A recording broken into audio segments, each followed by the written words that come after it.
السلام علیکم ورحمۃ اللہ وبرکاتہ۔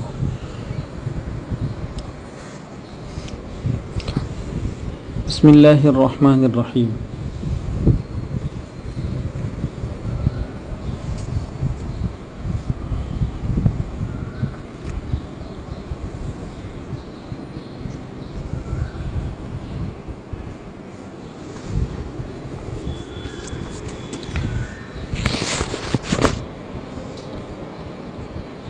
قرن ثانی میں جیسا کہ ہم سن رہے تھے کہ اس فن کی طرف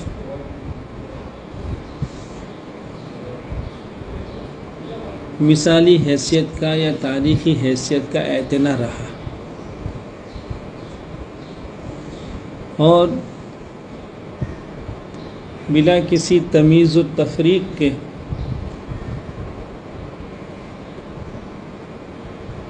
ہر طبقے کا فرد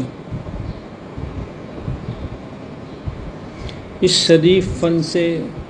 اپنے رشتے کو سعادت خیال کر گیا تھا۔ اس کے پڑھنے پڑھانے کو ہر ایک نے اپنے لیے شرف خیال کیا تھا، جیسا کہ کل ہم نے فقہائے اربعہ سے متعلق سنا۔ اسی طرح مؤرخین اور اسی طرح مفسرین اور اسی طرح ارباب علم صرف و نحو، ارباب لغت، تو بہت بڑی دنیا اس کی طرف متوجہ تھی، اور متعدد درسگاہوں سے اس کی اشاعت ہو رہی تھی۔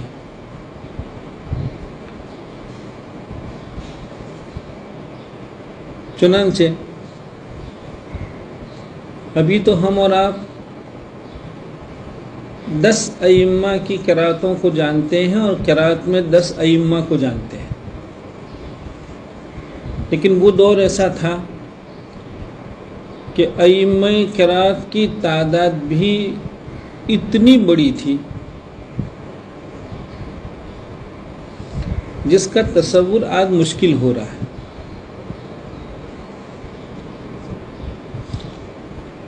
چنانچہ جب آپ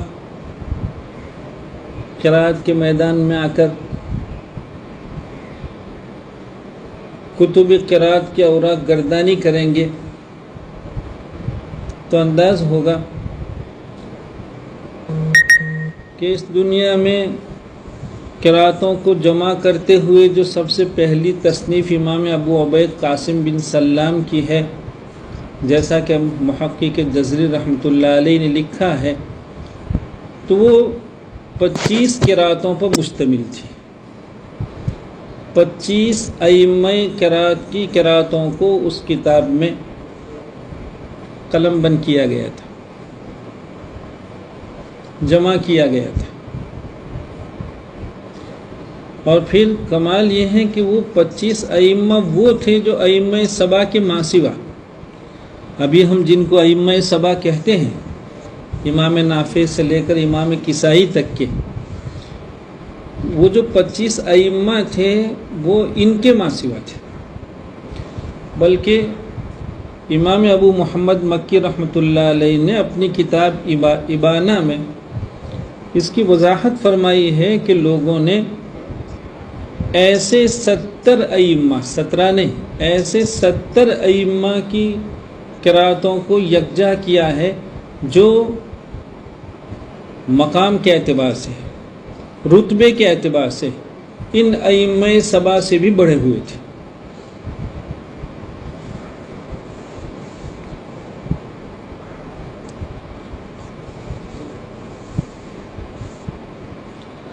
اور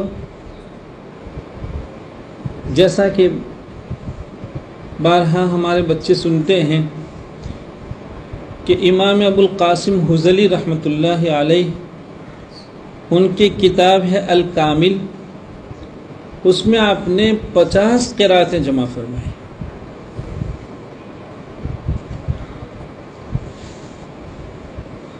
جب اس کا مطالعہ کرتے ہیں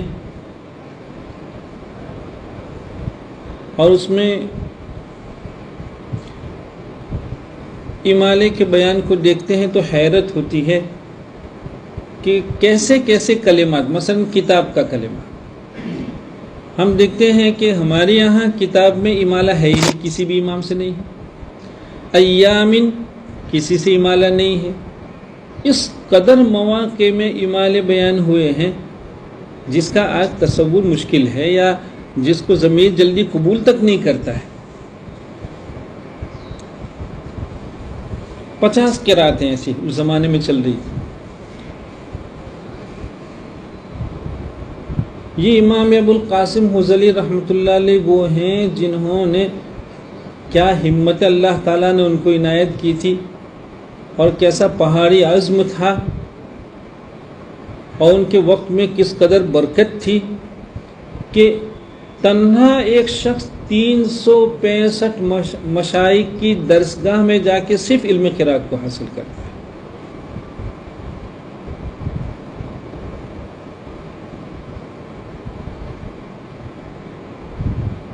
اور جیسا کہ لوگوں نے لکھا ہے کہ امام ابو القاسم رحمۃ اللہ علیہ کے بعد سے لے کر اب تک دنیا میں کوئی شخص ایسا نہیں آیا ہے جس نے اتنی کثرت کے ساتھ مشائخ سے علم قرات حاصل کیا۔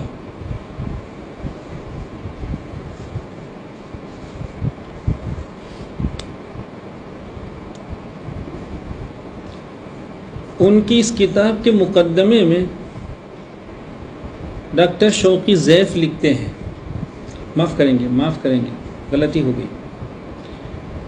گفتگو یہ چل رہی تھی کہ بہت قرأتیں اس زمانے میں رائج تھی، اور ائمہ بھی بڑی تعداد کے تھے، ہم ان میں سے 10 ہی کا نام جانتے ہیں۔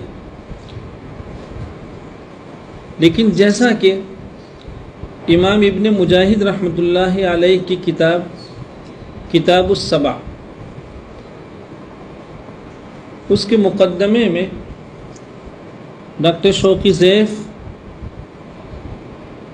لکھتے ہیں کہ ابن مجاہد رحمۃ اللہ علیہ نے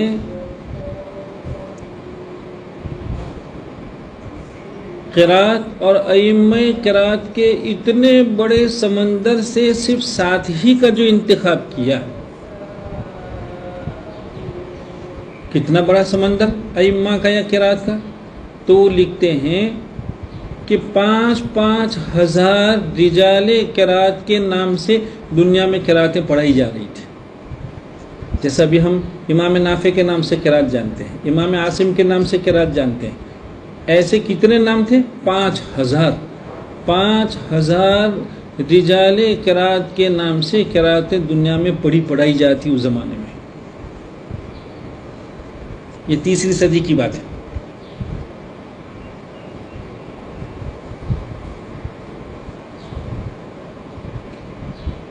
اور اگر آگے بڑھیں تو جیسا کہ علامہ جزری رحمۃ اللہ علیہ نے لکھا، لیکن اب تو وہ کتاب بھی شائع ہو گئی ہے، یہاں بھی آ گئی ہے، وہ علامہ جزری رحمۃ اللہ علیہ نے غایۃ النہایہ میں اس کا تذکرہ کیا تھا کہ ایک کتاب الجامع الاکبر والبحر الازخر،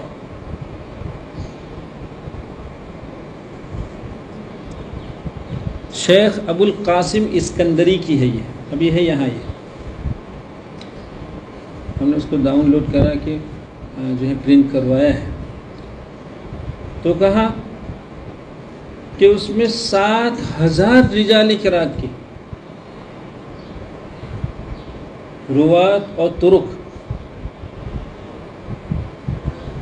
ظاہر بات ہے کہ جو روات ہوتے ہیں وہ بھی رجال قرات ہوتے ہیں، جو طرق ہوتے ہیں وہ بھی رجال قرات ہوتے ہیں، تو 7,000 رجال قرات سے قراتوں کو بیان کیا ہے۔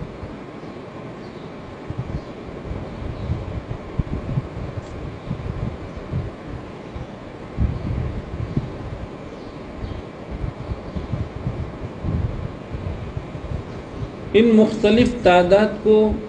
سننے سنانے کا منشا یہ ہے کہ 2ری صدی تاریخی حیثیت رکھتی ہے، اس کے بعد 3ری صدی میں اور شیوع ہوا، اس کے رواج میں اور اضافہ ہوا.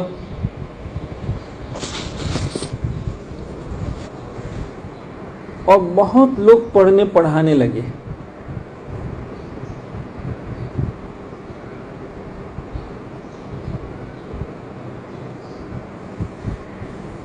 جہاں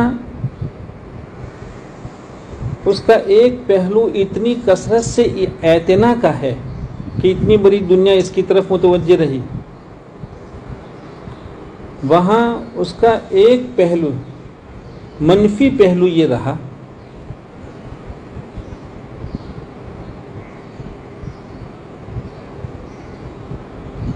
کہ چونکہ مختلف مزاج کے لوگ اس کو پڑھنے پڑھانے لگے تھے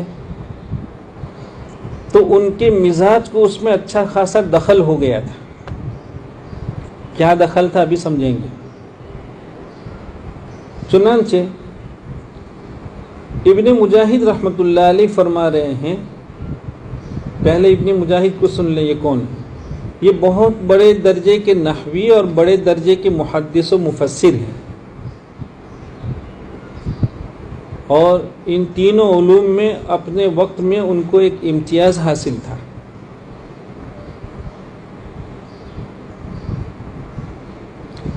لیکن آپ نے جب یہ دیکھا کہ علم قرات اور قرات کا فن فوری طور پر تنقیح اور تحقیق کا محتاج ہے، تحقیق اور تنقیح کا محتاج ہے. اگر فوری طور پر کسی نے اس طرف توجہ نہیں کی تو آئندہ چل کر بہت قریب زمانے میں صحیح سقیم کی تمیز ختم ہو جائے گی. یعنی کوئی یہ نہیں سمجھ پائے گا کہ قرات کی یہ وجہ صحیح ہے یا سقیم ہے، متواتر ہے یا غیر متواتر ہے. اس لیے کہ متواتر قرات کے ساتھ ہی اسی ذہنیت اور اسی تصور اور اسی عقیدت کے ساتھ موضوع قرات بھی پڑھی جا رہی تھی. اور وجہ یہ ہوئی کہ کچھ نحات وہ آئے کہ نحو میں چونکہ ان کو امامت کا درجہ حاصل تھا تو طلباء امام فی نحو کی حیثیت سے ان کی درسگاہوں میں آ کے استفادہ کر دیں اور ان کی تقریر کے ساتھ اتنے ہی عقیدت کا ثبوت دیتے. وہ ارباب نحو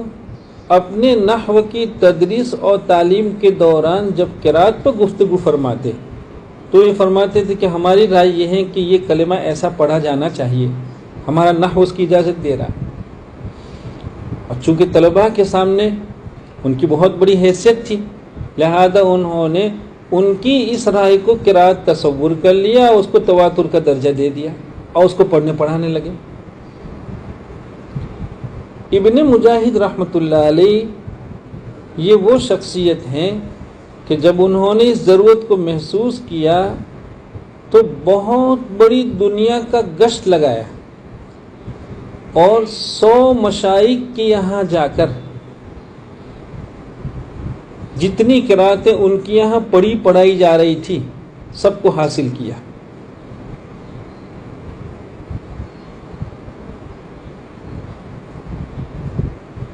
تھکا دینے والی محنت. چنانچہ علامہ جزیری رحمۃ اللہ علیہ نے ان سے متعلق لکھا ہے کہ ابن مجاہد رحمۃ اللہ علیہ کے زمانے تک کوئی شخص ایسا پیدا نہیں ہوا تھا جس نے اتنی بڑی تعداد کے مشائخ سے علم قرات حاصل کیا ہو. یہ ریکارڈ تھا ان کو جو ہماری اصطلاح میں.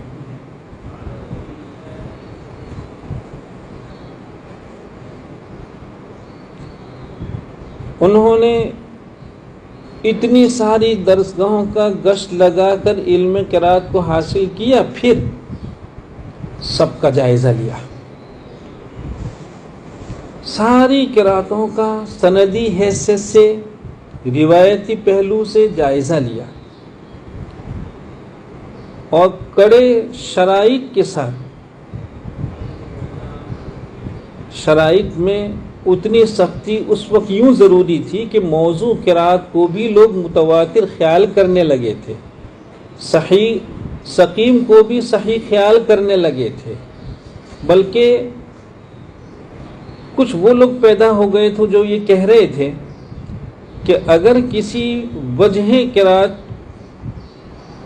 آپ جانتے ہیں وجہ کسی کلمے کے مختلف طرز ادا کو وجوہ کہتے ہیں، ایک طرز ادا وجہ مختلف، مثلا ملک ایک وجہ، مالک دوسری وجہ، یؤمنون ایک وجہ، یؤمنون دوسری وجہ، تو مختلف وجوہات۔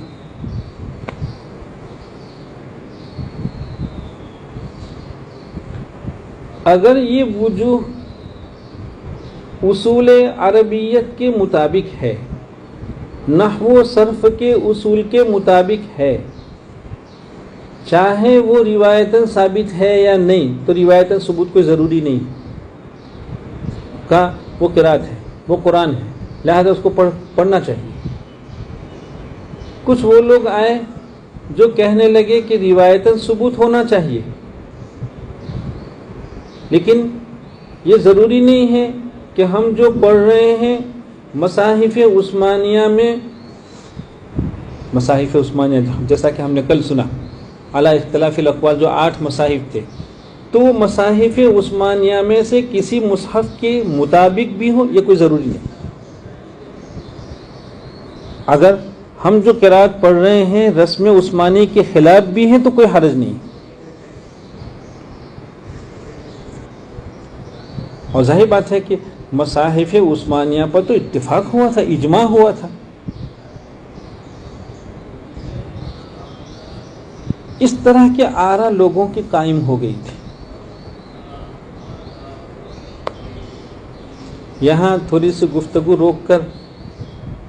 ایک جزیہ یہ بھی سنا، ایک بات یہ بھی سنا دیں کہ ابھی جو آپ نے سنا کہ ایک طبقہ وہ آیا جس نے کہا کہ عربیت اگر اجازت دے رہی ہو، اصول نحو و صرف اگر اجازت دے رہے تو بہت کافی ہے، کوئی ضروری نہیں ہے کہ روایتاً ثبوت ہے، مصاحف سے اس کا اتفاق ہو رہا ہے، کہ اس کی کوئی ضرورت نہیں۔ دنیا میں ایسے لوگ اس کے بعد بھی آئے، چنانچہ ابھی آپ کی کتاب دیکھیں گے الشامل، ایک تو کامل اور ایک الشامل نام کی کتاب آپ دیکھیں گے، تو اس میں یہ لکھا ہے کہ ایسے لوگ پیدا ہوئے، اس ذہنیت کے لوگ دنیا میں آئے، اور انہوں نے بڑی ہمت کر کے لکھا کہ ان میں سر فہرست جو ہے وہ علامہ زمخشری رحمۃ اللہ علیہ، صاحب کشاف۔ چنانچہ کشاف نے جتنی قراتیں ابھی بیان کی ہیں، تفسیر فرما، کشاف کا ذوق چونکہ نحو کا ہے، وہ بڑے درجے کے نحوی ہیں، تو انہوں نے جتنی قراتیں بیان کی ہیں، ضرورت اس بات کی ہے کہ اللہ کا کوئی بندہ اس کے لیے کمر ہمت باندھے اور وہ اس کی تحقیق کرے، اس کی تخریج کرے کہ یہ قراتیں وہ کہاں سے لا رہے ہیں اور کیا یہ قراتیں قابل قبول ہیں بھی یا نہیں۔ بہرحال ہم یہ سمجھ رہے تھے کہ اتنی بڑی دنیا متوجہ تھی اور اتنی بڑی تعداد کے لوگ امامت کے درجے کو پہنچ گئے تھے کہ 5000 ائمہ، 7000 ائمہ، اتنی بڑی تعداد، تو جہاں اس کا ایک بڑا نفع یہ تھا کہ یہ فن بہت شائع ہوا، وہاں ایک نقصان یہ بھی ہو گیا تھا کہ صحیح سقیم میں تمیز ختم ہو گئی تھی، رائے سے بھی لوگ پڑھنے لگے تھے، عربیت کو کافی خیال کر لیا تھا، یوں یہ ایک ایسا کھچڑا ہو گیا تھا ہماری زبان میں کہ ابن مجاہد رحمۃ اللہ علیہ اس کو دیکھ کر تڑپ گئے، اور انہوں نے اپنے مزاج کے فن کو چھوڑ کر، وہ تو مفسر تھے، محدث تھے، وہ نحوی تھے بڑے درجے کے، قرات کی اس ضرورت کے تحت اپنے رخ کو بدلا، مزاج کے دھارے کو بدلا انہوں نے، اور قرات کا میدان اپنایا، اور اپنا کر اس کی تلاش اور تتبع کے لیے اتنی بڑی دنیا کا گشت لگایا، 100 رجال قرات سے جا کے انہوں نے قراتیں حاصل کی، پھر گویا یوں کہیے دوسرے لفظوں میں کہ گوشے میں بیٹھ کر ساری قراتوں کا موازنہ کیا، اس کی تحقیق کی، اور تحقیق کرنے کے بعد انہیں یہ محسوس ہوا کہ اگر متواتر قراتوں ہی کو یکجا کرنا ہے تو کڑے شرائط کی ضرورت ہے۔ انہوں نے 3 کڑے شرائط وضع فرمائے، اور ان شرائط کو لے کر ساری قراتوں کا مطالعہ کیا،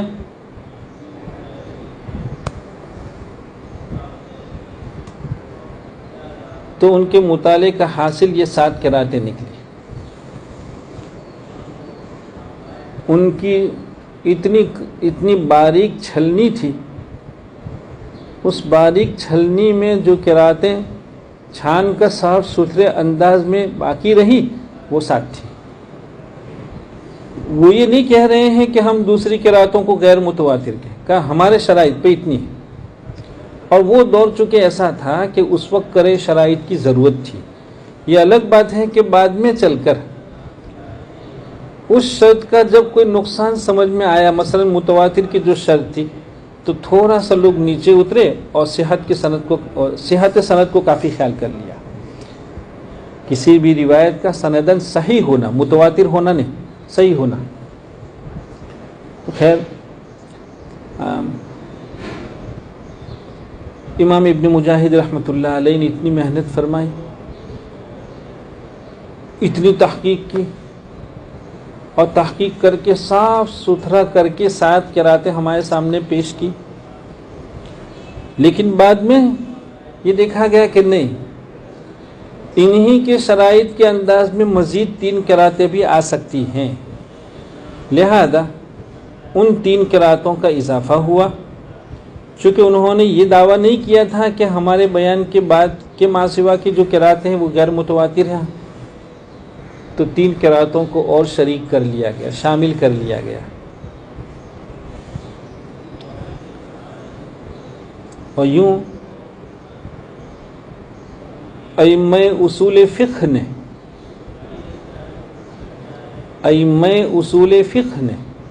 اس پہ اتفاق کر لیا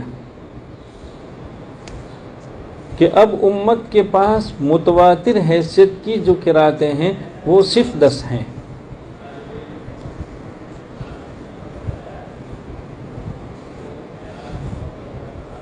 چنانچہ بہت سی وہ قراتیں ائمہ اصول فقہ کے اتفاق کے بعد نکل گئیں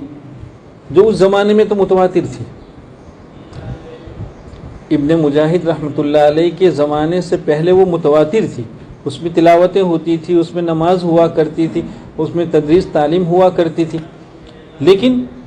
چونکہ ایسی قراتوں کو پڑھنے پڑھانے والے لوگ بعد میں کم ہو گئے، متواتر کی تعداد سے نیچے آ گئے ان کے نقل کرنے والوں کی تعداد، تو پھر وہ غیر متواتر۔ تو ائمہ اصول فقہ کا اب اتفاق یہ ہے کہ 10 قراتیں متواتر ہیں، ان کی قرآنیت کا اعتقاد ہر کلمہ گو کے لیے لابدی ہے۔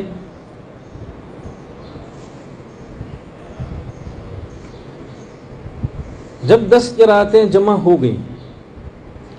تو پھر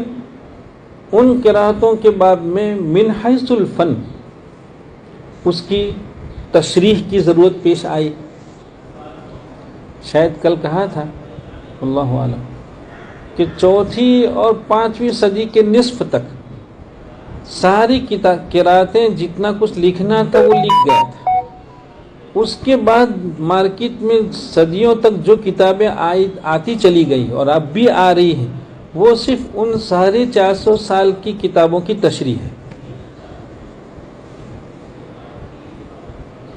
یوں کہیے کہ وہ متون تھے اور یہ شروع ہے۔ چنانچہ آپ دیکھیں گے کہ علامہ جزری رحمۃ اللہ علیہ نے ان 10 قراتوں کو بیان کیا، لیکن 10 قراتوں کو بیان پہلے بھی لوگوں نے کیا تھا۔ اللہ کا یہ بندہ آیا اور ایسا لگا کہ اللہ تعالیٰ نے قراتوں کی تحقیق ہی کے لیے ان کو دنیا میں بھیجا ہے، تو انہوں نے اس کی ایسی چھان بین کی، وہ سارے ماخذ جو ان کے زمانے سے پہلے تھے مارکیٹ میں وہ کتابیں تھیں، انہی میں یہ قراتیں لکھی ہوئی تھیں، یہ اختلافات انہی کتابوں میں ذکر ہوا تھا۔ ایسے 64 ماخذ آپ نے متعین کیے اور 64 ماخذ سے 10 قراتوں کی تخریج فرمائی، اور تخریج کا انداز بھی کیسا؟ مثلا ایک کتاب المصباح، مصباح الظاہر، تو اب پہلے تو یہ بیان کریں گے کہ یہ جو مصباح ہے ہم نے کن سے پڑھی، انہوں نے کن سے پڑھی، یہ کتاب انہوں نے کن سے پڑھی، اور صاحب مصباح تک سند کو پہنچایا، تو ایک کتابی سند۔ ایک مصباح میں کس امام کا کیا اختلاف لکھا ہے، اس کتاب سے جب ہم نے اجرا کیا، جس کو آپ ابھی اجرا اپنی اصطلاح میں کہتے ہیں، اس کتاب سے جب ہم نے وہ قرات پڑھی تو کہا ہم نے یہ قرات اپنے فلاں شیخ سے اس کتاب سے پڑھی ہے، انہوں نے اسی کتاب کے مطابق فلاں شیخ سے پڑھا، تو قراتی سند بیان کی، اور پھر وہ سند پہنچائی رسالت مآب صلی اللہ علیہ وسلم تک۔ تو ہر کتاب کی انہوں نے 2 سندیں بیان فرمائی۔ 1000 صفحات کی کتاب اور 10 قراتوں کی تخریج کے لیے 980 افراد، ان کے ناقلین، 10 قراتوں کے جو ناقلین تھے، 10 قراتوں کو جتنے ناقلین نے بیان کیا تھا، چاہے وہ روات کے قبیل کو ہوں یا طرق کے قبیل کے ہوں، اتنے سارے روات اور ان کی تخریج، ان پر گفتگو، لیکن کیا ذہانت ہوگی اور کتنا علم ہوگا اور کیسا حافظہ ہوگا، 10 مہینے میں کتاب لکھی۔ ابھی آپ دیکھیں گے النشر فی قراءۃ العشر کہ جب سے وہ کتاب دنیا میں آئی ہے، بہت بڑی علمی دنیا چھوڑیے، قراء کی بہت بڑی تعداد وہ ہے جو آج بھی النشر کو نہیں سمجھ پائی۔ ہم لوگوں کو سمجھنا مشکل ہوتا ہے، اتنی محنت کرنی پڑتی، لیکن اتنی محنت اور اتنی زبردست کتاب آپ کتنے مہینے میں تصنیف کر رہے ہیں؟ 10 مہینے میں۔ تو اللہ تعالیٰ نے چونکہ اللہ تعالیٰ کا معاملہ یہ ہے کہ اس دین کو جب بھی تنقیح کی ضرورت پیش آئی ہے، تحقیق کی ضرورت پیش آئی ہے، تو اللہ تعالیٰ نے اپنی قدرت سے اپنے ایسے بندوں کا انتخاب فرمایا، ان کو استعداد اور جو ہے وہ ذہانت سے نوازا، اور دوسرے جتنے بھی اسباب تنقیح کے لیے ضروری تھے، مطالعہ،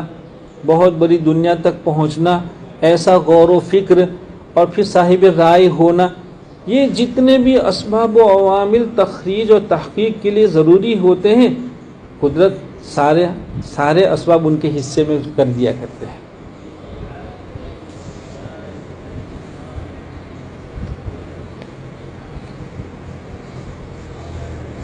یہ سب باتیں ہم عربی پنجم اور عربی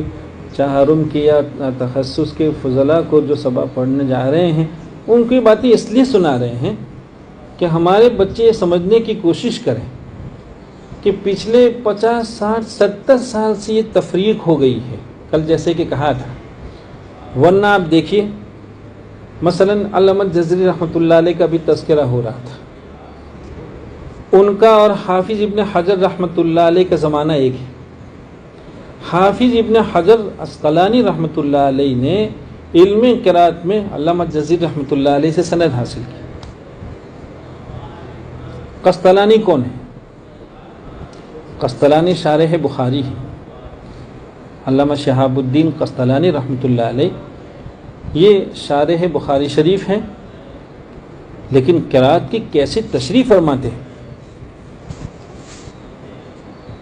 ان کی لطائف الاشارات، یہ قرات کی وہ کتاب کہی گئی کہ بھئی اس کو پڑھے بغیر قرات میں بصیرت ناممکن ہوتی ہے۔ ملا علی قاری دیکھیے آپ، اتنا بڑا محدث، احناف جن پر فخر کر رہے ہوں، اتنا بڑا فقیہ، لیکن ان کو قاری کہا کیوں گیا؟ ملا علی قاری کو قاری کہا کیوں گیا؟ اسی لیے کہا گیا کہ ان کے درس کا ایک بڑا حصہ قرات بھی رہا، اور قرات میں ان کی وہ خدمات رہی کہ ان کے زمانے میں اور ان کے زمانے کے بعد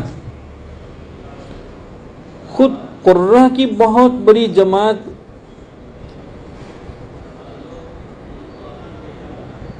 ملا علی کی خوشاچی رہی، بلکہ ملا علی نے شاطبیہ کی اتنی ساری شروحات، کتنی شروحات، علامہ جزری رحمۃ اللہ علیہ لکھتے ہیں کہ شاطبی ایک ایسی شخصیت گزری ہے اور ان کی کتاب کو اللہ تعالیٰ نے وہ قبولیت دی ہے۔ جزری کہہ رہے ہیں کہ میری نظر میں صرف قرات نہیں، کسی بھی فن کی کوئی کتاب میں ایسی نہیں جانتا ہوں جس کو اللہ تعالیٰ نے اتنی قبولیت سے نوازا۔ اس کتاب کی شروحات اتنی ساری 90 سے زیادہ شروحات لوگ، لیکن آج بھی شاطبیہ کی بہترین اور قیمتی اگر کوئی شرح تو ملا علی، سب سے وزندار شرح ملا علی کی۔ تو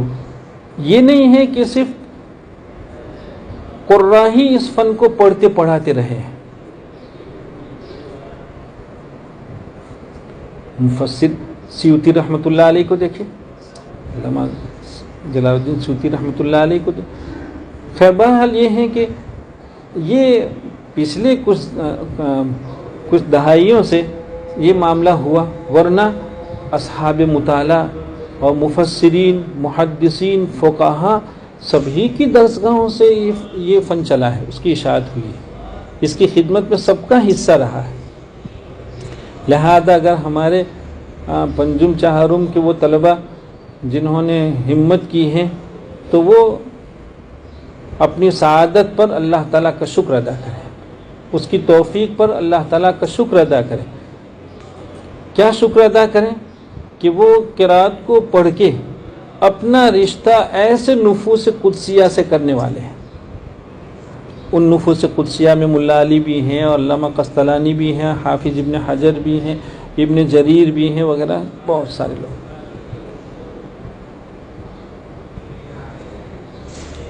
انشاءاللہ آئندہ کل سے شاطبیہ شروع کریں گے۔ ہمارے بچے جو ہیں وہ شاطبیہ کا نسخہ نہیں ہیں تو قاری اسماعیل صاحب سے کہیں، اور اگر ممکن ہو تو علامہ شاطبی رحمۃ اللہ علیہ کے حالات کا تھوڑا سا مطالعہ کر لیں رات میں بیٹھ کر۔ جزاکم اللہ، فی امان اللہ۔